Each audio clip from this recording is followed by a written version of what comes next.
సంధ్యావేళ. యుద్ధం ముగిసింది.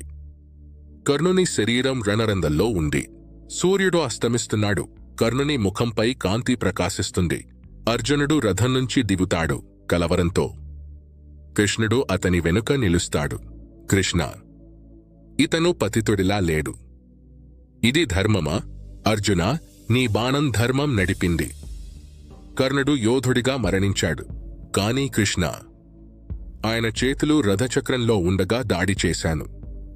ఇది ధర్మమా? మనసు బాధపడుతుంది. కర్ణుడు ధర్మం చూడలేదు.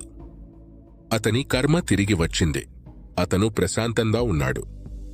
వీరుడి ముఖం ఇలా మెరుస్తుందా? కృష్ణుడు, అతని ఆత్మ సూర్యలోకానికి చేరుతోంది. అర్జున, నా కుమారుడా. కర్ణ, నిన్ను నేను ఎప్పుడూ తల్లి అని పిలిచే అవకాశం కోల్పోయాను. అర్జున, తల్లి. నువ్వు ఆయనను కుమారుడు అని పిలిచావా?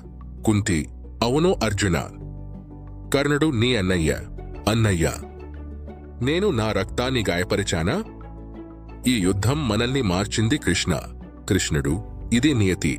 అర్జున, ధర్మాన్ని నెరవేర్చిన వాడే గొప్ప. కుంతి, ఇప్పుడు శాంతి దొరకాలి నా కుమారుడా. కర్ణుని ముఖంపై సూర్యకాంతి పడుతుంది. అర్జునుడు తల వంచుతాడు. కృష్ణుడు చూస్తాడు.